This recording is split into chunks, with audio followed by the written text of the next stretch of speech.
ஓம் சாய்ராம். என் அன்பு செல்லமே, உனக்கு ஒரு கேள்வி. அது குழப்பம் என்றும் சொல்லலாம். இவ்வளவு கஷ்டத்தை கொடுக்கிறார், ஆனால் சரியான நேரத்தில் சரியான சந்தர்ப்பங்கள் நம் மனம் என்ன யோசிக்கிறதோ அதற்கு சாய் அப்படியே பதிலை சொல்கிறாரே, எப்படி என்றுதானே உன் மனமானது குழப்பிக்கொண்டே இருக்கிறது. கஷ்டத்தையும் கொடுக்கிறார், ஆறுதலையும் சொல்கிறார், சில சமயங்களில் நமக்கு தேவையான உதவிகளையும் செய்கிறார். இதற்கு அவர் நமக்கு கஷ்டமே கொடுக்காமல் இருந்திருக்கலாமே என்றுதானே உன் மனமானது உன்னை கேள்வி கேட்கிறது. தங்கமே, கஷ்டத்தை கொடுக்கும் நானேதான் உன் வாழ்க்கையில் இருக்கும் அனைத்து கஷ்டங்களையும் எடுத்து சந்தோஷங்களையும் தரப்போகிறேன். நீ எந்த அளவு உன் வாழ்க்கையில் கவலைகளுடன் இருக்கிறாயோ அந்த வாழ்க்கையில் நீ இன்னும் சந்தோஷத்தை அனுபவிக்க போகிறாய். எல்லா நேரமும் ஒரு மாதிரி இருப்பதில்லை, மாறிக்கொண்டே இருக்கும். உன்னுடைய வாழ்க்கையில் இப்பொழுது நீ கஷ்டப்பட்டு கொண்டு இருக்கிறாய்.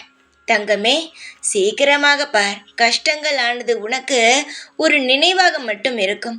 சந்தோஷமானது நிலையாக இருந்து உன் வாழ்க்கையில் உன்னை இன்னும் அதிகமாகவே வாழ வைக்கும். தங்கமே, என்னை நம்பி நீ வந்தாய். உன்னுடைய குறைகள் அனைத்தையும் என் பாதத்தில் போட்டாய். நிச்சயமாக சொல்கிறேன், என்னிடம் நீ எதை சொல்லி வேண்டினாலும் அது நிச்சயமாகவே உனக்கு நல்ல விதத்தில் அந்த வேண்டுதலானது நடந்துவிடும். புரிகிறதா? உனக்கு நல்ல காலம் நெருங்கிக் கொண்டே இருக்கிறது. நம்பிக்கை இழந்து விடாதே. உன் வாழ்க்கை களை கட்டப் போகிறது. இந்த சாயின் ஆசிர்வாதத்துடன் நீ முயற்சி செய்யும் அனைத்து விஷயமும் ஒரு நாளும் வீண் போகாமல் உன்னுடைய வெற்றி உன்னிடம் வந்து சேர்ந்துவிடும். உன் தடைகள் எல்லாம் தூளாகிவிடும். இந்த சாயப்பா உனக்கு துணையாகத்தான் இருக்கிறேன். ஆனால் இதற்கு பிறகு எல்லா விஷயத்தையும் சிந்தித்து செயல்பட திறமைகளை வளர்த்துக்கொள். பொறுமைகளை எப்பொழுதுமே கையாள. பொறுமையை மட்டும் ஒரு நாளும் விட்டு விடாதே.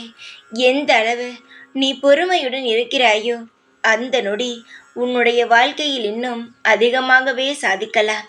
பொறுமையுடன் இருந்தால் எல்லாவற்றையும் இழந்து விடுவோம் என்று நினைக்காதீர்கள். பொறுமையுடன் இருந்தால்தான் அனைத்து விஷயங்களையுமே சாதிக்கவே முடியும். நீ என்னுடைய பிள்ளை. உன்னை நான் வாழ வைப்பேன்.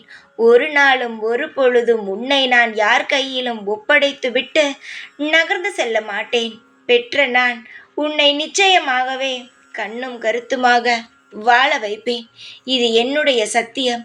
உனக்கு யாரும் இல்லை என்று ஒரு நாளும் நினைக்காதே. உனக்காக எந்நாளும் எப்பொழுதும் நான் இருப்பேன். ஓம் சாய்ராம்.